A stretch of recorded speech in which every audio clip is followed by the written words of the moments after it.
ஜாமீனில் வெளிவந்திருக்கும் முன்னாள் அமைச்சர் செந்தில் பாலாஜி தற்போது நுங்கம்பாக்கத்தில் உள்ள அமலாக்கத்துறை அலுவலகத்தில் ஆஜராகியிருக்கிறார்.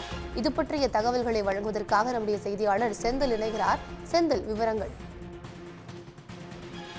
சட்டவிரோத பணப்பரிமாற்ற வழக்கில் கைதாகி ஜாமீனில் வெளிவந்துள்ள முன்னாள் அமைச்சர் செந்தில் பாலாஜி தற்போது சென்னை நுங்கம்பாக்கத்தில் உள்ள அமலாக்கத்துறை அலுவலகத்தில் ஆஜராகி கையெழுத்திட்டிருக்கிறார். சட்டவிரோத பணப்பரிமாற்றம் தொடர்பாக முன்னாள் அமைச்சர் செந்தில் பாலாஜி கைது செய்யப்பட்டு 471 நாட்கள் புழல் சிறையில் அடைக்கப்பட்டிருந்து நேற்று நிபந்தனை ஜாமீனில் வெளியாகி இருக்கிறார்.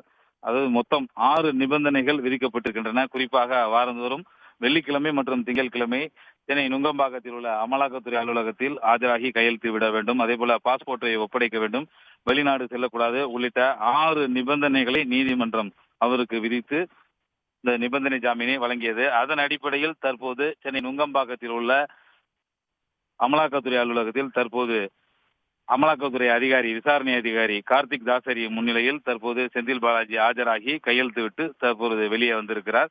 அதே போல வரும் திங்கட்கிழமையும் இவர் கையெழுத்திடுவார் என அவரது வழக்கறிஞர்கள் தெரிவித்துள்ளனர். வாரந்தோறும், அதாவது திங்கட்கிழமை மற்றும் வெள்ளிக்கிழமை 2 நாட்கள் சென்னை நுங்கம்பாக்கம் குஸ்குமார் சாலையில் உள்ள அமலாக்கத்துறை அலுவலகத்தில் அமலாக்கத்துறை அதிகாரி கார்த்திக் தாசரி முன்னிலையில் ஆஜராகி கையெழுத்திட வேண்டும் என நீதிமன்றம் உத்தரவிட்டதன் அடிப்படையில் தற்போது அவர் கையெழுத்திட்டிருக்கிறார்.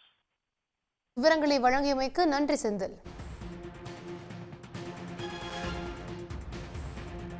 உடனுக்குடன் செய்திகளை தெரிந்து கொள்ள சன் நியூஸ் பெல் ஐகானை கிளிக் பண்ணுங்க.